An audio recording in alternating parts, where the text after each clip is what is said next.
Sir నమస్కారం sir. నమస్తే. Sir ఏదేమైనా చంద్రబాబు నాయుడు గారు తిరుపతి లడ్డూ పైన చేసిన ఆరోపణలు మొత్తం దేశవ్యాప్తంగా కూడా చర్చకైతే దారితీసింది. చాలా విమర్శలు కూడా వైసీపీ ప్రభుత్వం పైన, జగన్మోహన్ రెడ్డి గారి పైన ఒక విమర్శలు రావడం కూడా చూస్తున్నాం. అయితే దీని పట్ల హిందూ సంఘాలు మాట్లాడడం, చాలామంది సెలబ్రిటీస్ కూడా రియాక్ట్ అవుతున్నారు. రీసెంట్‌గా ప్రకాష్ రాజ్ గారు కూడా ట్వీట్ చేశారు. పవన్ కళ్యాణ్ గారిని ట్యాగ్ చేస్తూ. ఆయన కూడా రెస్పాండ్ అయ్యారు.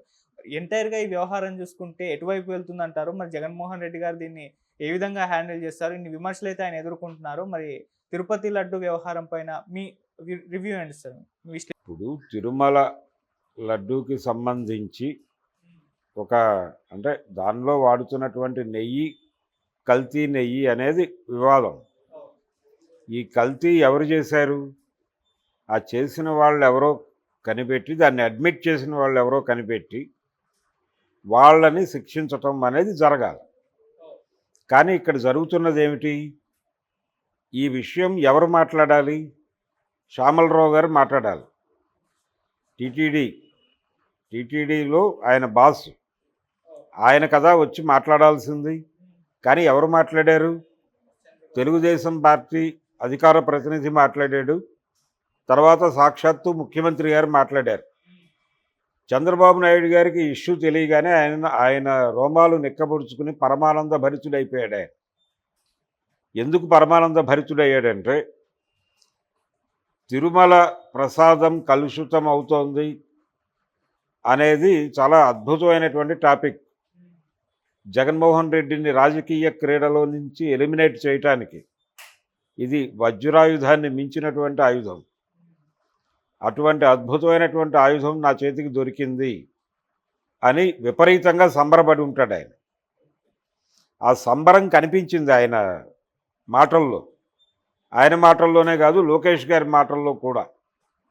వాళ్ళిద్దరూ ఈ విషయం తెలిసిన తర్వాత వెంకటేశ్వర స్వామికి అపచారం జరిగింది అనే బాధ కంటే కూడా జగన్మోహన్ రెడ్డిని రాజకీయ క్రీడలో నుంచి తొలగించడానికి ఒక అద్భుత అవకాశం దొరికింది అనేటువంటి ఆనందం, ఆ బాధని ఓవర్కమ్ చేయటం కాదు, అసలు ఆ బాధని పూర్తి స్థాయిలో పక్కకి నెట్టేసి ప్రస్తుతం విపరీతమైన ఆనందంలో ఉన్నారు వాళ్ళిద్దరు, లోకేష్ అండ్ చంద్రబాబు.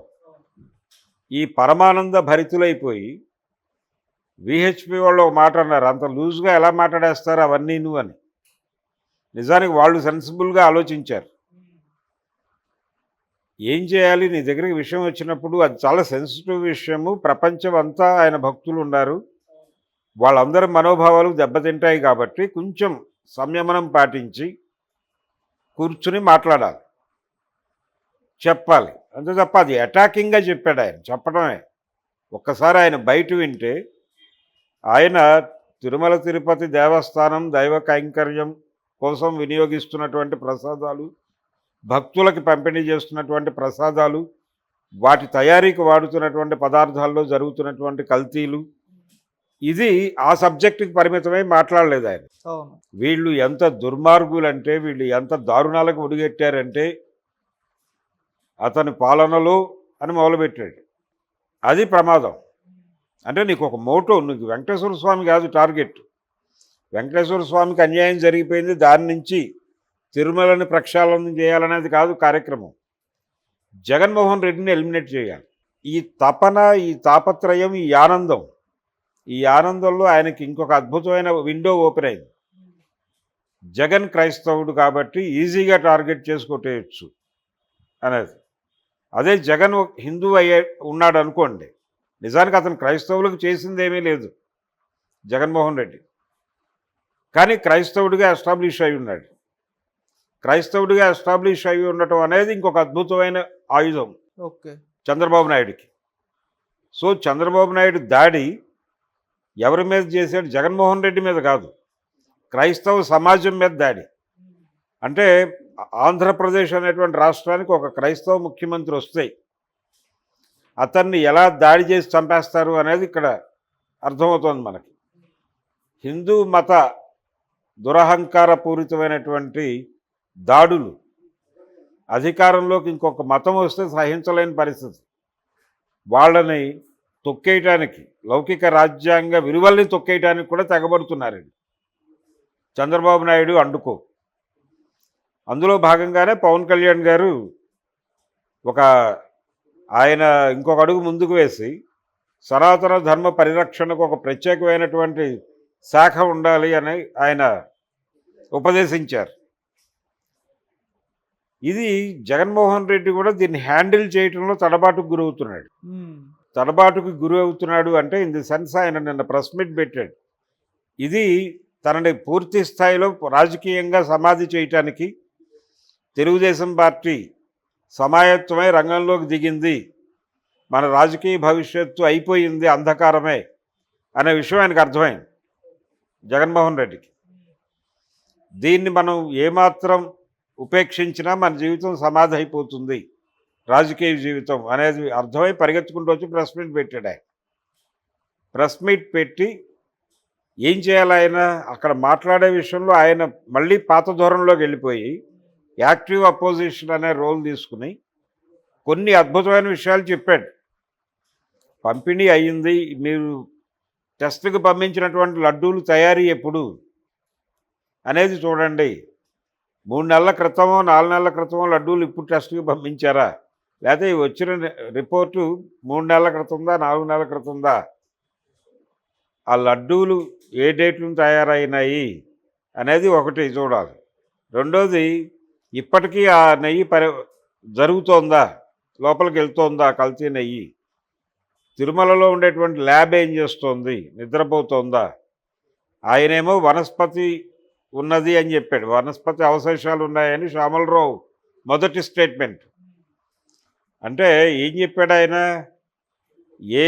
ఏవి ఉన్నాయి దానిలో వనస్పతి అవశేషాలు అంటే ఆయన సెన్స్ ఏమిటి అంటే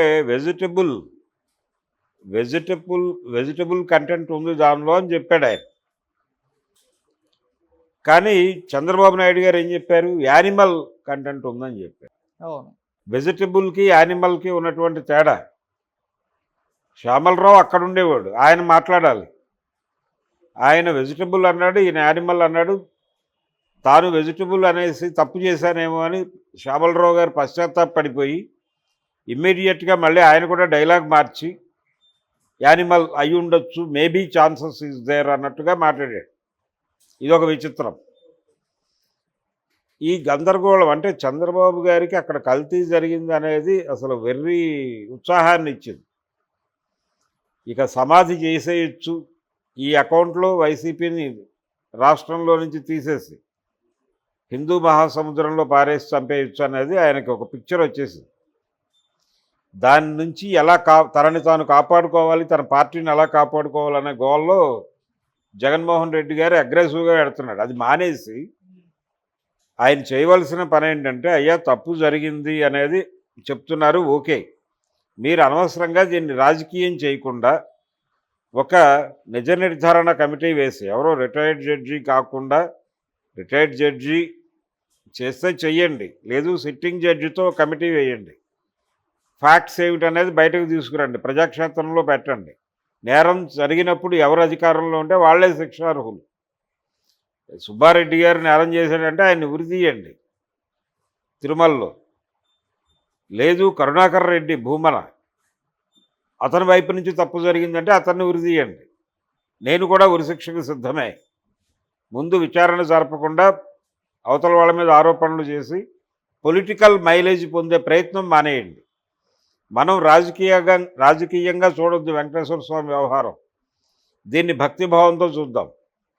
వెంకటేశ్వర స్వామికి న్యాయం జరగాలి, ఆయనకి మంచి ప్రసాదం వెళ్ళాలి. దానికోసం మీరేం చేయగలరు, నేనేం చేయగలను అనేది కలిసి ఆలోచిద్దాం. అంతే తప్ప నన్ను బదనాం చేయడానికి ఇది ఒక అద్భుతమైన వెపన్ అని మీరు చూస్తే మీ కాన్సన్ట్రేషన్ వెంకటేశ్వర స్వామి మీద కంటే నా మీద ఎక్కువ పెట్టినట్టు అని అర్థమవుతుంది. ఇలా మాట్లాడి ఉంటే ఆయన ప్రెస్ మీట్లో అద్భుతంగా ఉండేది. అది కాకుండా కొన్ని ఫ్యాక్ట్స్ చెప్తూ ఆయన చంద్రబాబు మీద దాడి చేస్తూ కోర్టులో కేసేశారు వీళ్ళు. దీనిలో నిజాలు బయటకు రావటం కోసం మీరు ఇంటర్వ్యూన్ అయ్యి ఒక పరిశోధన జరపాల్సిన అవసరం ఉందని చెప్పి న్యాయస్థానాన్ని కోరుతూ ఒక పిటిషన్ అయితే దాఖలు చేశాడు వైసీపీ నుంచి. సో అదొక అంటే జగన్మోహన్ రెడ్డికి అర్థమైంది సీన్, ఏ లెవెల్లో చంద్రబాబు నాయుడు ఈ గేమ్ ఆడబోతున్నాడు అనేది అర్థమైంది. ఆ భయంతో చాలా అప్రమత్తంగా ఆయన అడుగులేస్తున్నాడు. ఇది టోటల్గా ఈ తిరుమల ఎపిసోడ్కి సంబంధించి. కల్తీ జరిగిన మాట వాస్తవమే, జరగలేదని ఎవరూ అంటలేదు. దాన్ని రాజకీయ క్రీడకు వాడుకుంటావా, లేకపోతే తిరుమల పరిరక్షణకు వాడుతున్నావా? తిరుమల పరిరక్షణే నీ ప్రథమ ప్రాధాన్యత అయ్యుంటే రాజకీయ విమర్శల కంటే దానికి ప్రాధాన్యత ఇచ్చి ఉండేవాడివి. ఎంక్వైరీ వేసి వెంటనే ఫ్యాక్ట్ ఫైండింగ్ కమిటీ వేసి నేరస్తులు ఎవరైతే వాళ్ళని అదుపులోకి తీసుకుని అరెస్ట్ చేసి కేసు పెట్టి లోపల వేసాయి. దీనికి ఇంత గొడవ చేయటం ఎందుకు? దీనికి ఇంకొక కోణం ఉంది. జగన్మోహన్ రెడ్డి క్రైస్తవులకు చేసిందేమీ లేదు, కానీ క్రైస్తవుడు అవటం అనేది ఒక అడ్వాంటేజ్గా మారింది దీనికి. ఆ అడ్వాంటేజ్ తెలిసిన తర్వాత అసలు ఆయనకి ఇంకా నిలవలేకపోతున్నాడు. ఇది విపరీతంగా ఎక్స్పోజ్ అయితే ఆంధ్రదేశంలో ఉన్నటువంటి క్రైస్తవ సమాజం మాత్రమే కాదు, భారతదేశంలోనూ ప్రపంచవ్యాప్తంగా ఉన్న క్రైస్తవ సమాజం ఈయన మీద దాడి చేసే అవకాశం ఉంది. అవును. అంటే ఒక క్రైస్తవుడు ముఖ్యమంత్రి అయితే అతన్ని కార్నర్ చేయడానికి ఇన్ని మార్గాలు ఉన్నాయనే విషయం చంద్రబాబు నాయుడు ప్రపంచానికి చెప్తున్నాడు ఒక టీచర్ లాగా. సో ఇతన్ని కొంచెం ప్రత్యేక మనసుతో ప్రత్యేక దృష్టితో చూడండి అని అట్నుంచి ఒక ప్రకటన వస్తే ఏమైపోతాడు చంద్రబాబు? కాంప్లెక్సిటీ ఉన్నటువంటి కాంప్లికేషన్స్ ఉన్నటువంటి కేసు ఇది. అంత ఈజీ వ్యవహారం కాదు లడ్డు వ్యవహారం. ఇది చాలామంది కోట్లాది భక్తుల మనోభావాలకు సంబంధించిన వ్యవహారం. అందుకని సాధ్యమైనంత సెన్సిటివ్గా వ్యవహరించాలి. కానీ చంద్రబాబు గారు మొరటు పద్ధతుల్లో వెళ్ళిపోతున్నాడు. ఈ మొరటు పద్ధతులను కాసేపు ఆపి ఆయన కూడా సౌమ్యంగా వచ్చి వెంకటేశ్వర స్వామికి ప్రాధాన్యత ఇవ్వాలి. ఈ కేసులో ఆయన జగన్మోహన్ రెడ్డికి ఎక్కువ ప్రాధాన్యత ఇస్తున్నాడు. అది ప్రమాదం. దీన్ని అందిపుచ్చుకోవటానికి పవన్ కళ్యాణ్ ఆయన ఒక అడుగు ముందుకేసి జాతీయ స్థాయిలో ఒక సనాతన ధర్మ పరిరక్షణకు ఒక ఆర్గనైజేషన్ ఉండాలని ప్రకటించాడు. దాని మీద ప్రకాష్ రాజు రియాక్ట్ అయ్యాడు, రాహుల్ గాంధీ రియాక్ట్ అయ్యాడు. అంటే అందరికీ అర్థమైంది ఇది కొంచెం సెన్సిటివ్ ఏరియా. ఆ సెన్సిటివ్ ఏరియాలో ఏం మాట్లాడాలని ఆచితూచి మాట్లాడాలి అనేది అర్థమైంది. అదే సెన్సు తెలుగుదేశం పార్టీ కూడా స్వీకరించాలి కదా, ఆ సెన్స్ని స్వీకరించలేదు. వాళ్ళు ఇప్పటికీ ఆనంద పారవస్యంలో కొట్టుమిట్టాడుతూ నిర్మాణాన్ని పట్టించుకోవటం లేదు అనే సందేహం కలుగుతుంది. Okay, thank you so much.